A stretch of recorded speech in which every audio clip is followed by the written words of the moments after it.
कक्षा 7वीं विषय गणित। हम लोग प्रश्नावली 1 का सेकेंड पार्ट देख रहे हैं। प्रश्नावली 1 में 1 से लेके 4 तक का क्वेश्चन को हम लोग सॉल्व किए थे। आज हम लोग 5वां देख रहे हैं। तो हमारा 5वां प्रश्न है, निम्न भिन्नों को हल कर सरलतम रूप में लिखिए। हमें ये भिन्न दिया है, इसको हमें इसका सरल रूप में लिखना है। तो देखो 1/2 गुनी 6/7 है। तो भिन्न में गुना में ऊपर का गुना ऊपर के साथ और नीचे का गुना नीचे का। 6 एकम 6/7 दूनी 14। अब देखो 6/14 है तो इसको और सरलतम हम लोग कर सकते हैं। 2 से कटेगा, 2 तिया और 2 सत्ते। तो इसका आंसर हमारा हो जाएगा 3/7। वैसे सेकंड को देखते हैं। 3 पंचे 15 और 10 दूनी 20। अब ये किससे कटेगा? 5 से। 5 तिया 15, 5 चौक 20। तो इसका आंसर हो जाएगा 3/4। इसको यहाँ भी हम लोग कटाना चाहे तो कटा सकते हैं। देखो 11 एकम 11, 11 दूनी 22, 4 एकम 4 और 4 दूनी 8। तो देखो 2 एकम 2 और ये 2 एकम 2 और ये फिर से कटेगा 2 एकम 2, 2 एकम 2। तो हमारा आंसर 1 हो जाएगा। देखो चौथा है 2/3 भागित 8/5। भिन्नों का हमें भाग करना है। तो हमारा यहाँ पास क्या दिया गया है? 2/3 है। अब यहाँ भाग का चिन्ह है तो इसको मैं गुना का चिन्ह करूंगा ना तो ये पलट जाएगा, हर का अंश में और अंश का हर में। तो ये हमारा 5 क्या हो जाएगा? 8। अब देखो 2 एकम 2 और 2 चौक 8। तो अब हमारे पास 5 एकम 5 और 4 तिया 12। तो इसका आंसर हमारा 5/12 हो जाएगा। फिर इसको हल करते हैं। 3/7। अब ये भाग है तो ये गुना हो जाएगा और गुना होने पर ये 14 ऊपर चला जाएगा और 5 नीचे। देखो 7 एकम 7, 7 दूनी 14, ये कट गया। 3 दूनी 6 और 5 एकम 5। इसका आंसर 5/6। सेम इसको देखते हैं। ये 3/4 है, ये भाग है तो इसको हम लोग गुना करेंगे तो ऊपर चला जाएगा 8 और 9 नीचे आ जाएगा। 4 एकम 4, 4 दूनी 8, 3 एकम 3 और 3 तिया 9। तो हमारे पास 2 एकम 2 और 3 एकम 3। तो 3/2 ये हमारा आंसर है।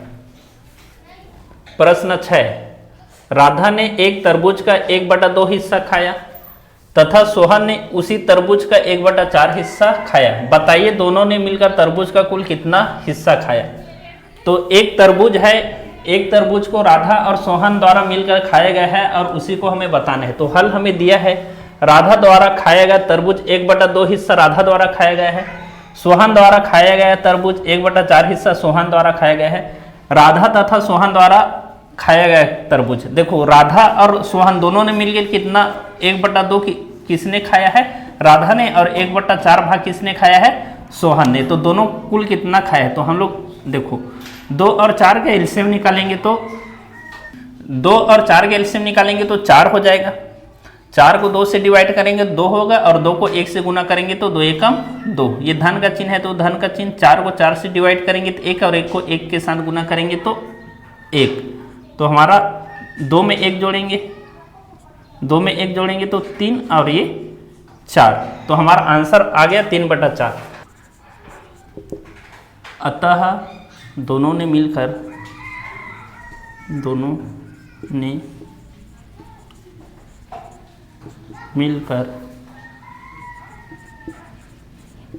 तरबूज का 3/4 हिस्सा खाया। प्रश्न 7, मोहन की कक्षा में कुल 45 विद्यार्थी थे। लड़कियों की संख्या कुल विद्यार्थियों का 2/5 है। लड़कियों की संख्या ज्ञात करना है। हमें यहाँ लड़कियों की संख्या को 2/5 में दिया है, उसी को हम लोग को ज्ञात करना है। विद्यार्थियों की कुल संख्या 45 है, लड़कियों की संख्या कुल विद्यार्थी का 2/5 है। तो लड़कियों की कुल संख्या ज्ञात करना है। तो लड़कियों की संख्या विद्यार्थियों का देखो कितना है 45 का मतलब गुना होता है और 2/5 5 है। तो देखो 5 एकम 5 और 5 निया 45, तो 9 दूनी 18। अतः लड़कियों की संख्या 18 है।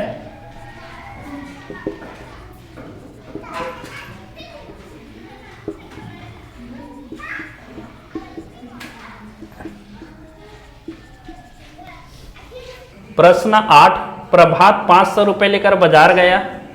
उसने कुल रुपए के 1/4 रुपयों की किताबें खरीदी तथा कुल रुपयों के 1/5 रुपयों की मिठाई खरीदी। बताइए उसके पास कुल कितने रुपए शेष बचे।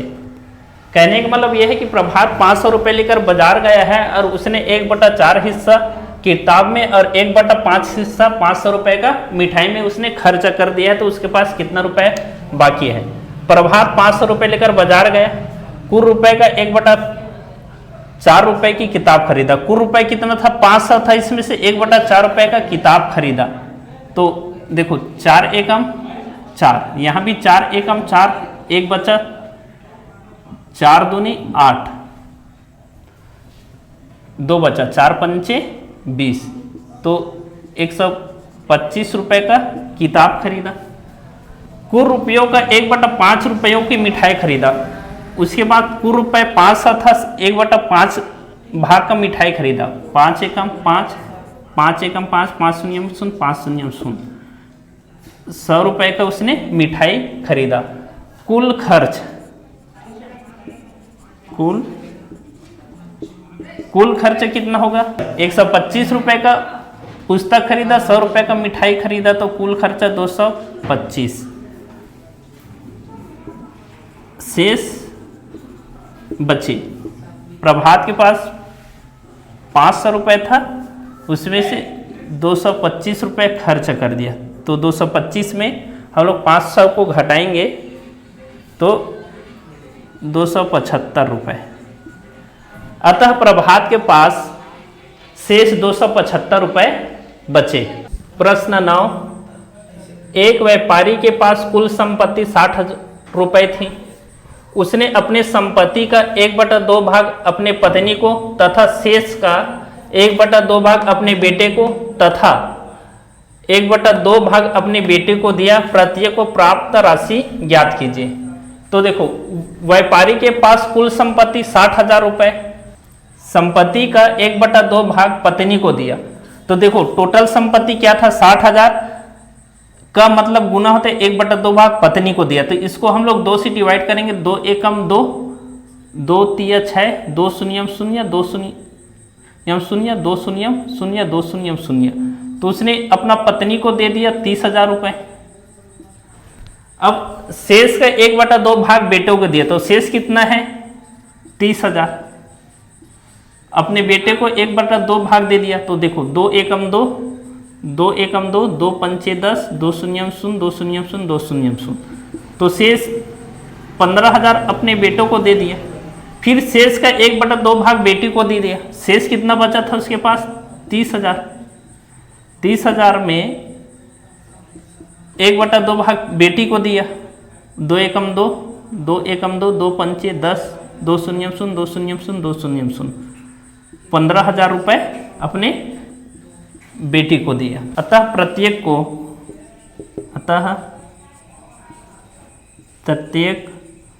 को क्रमशः 30,000, 15,000 और 15,000 रुपये प्राप्त होंगे।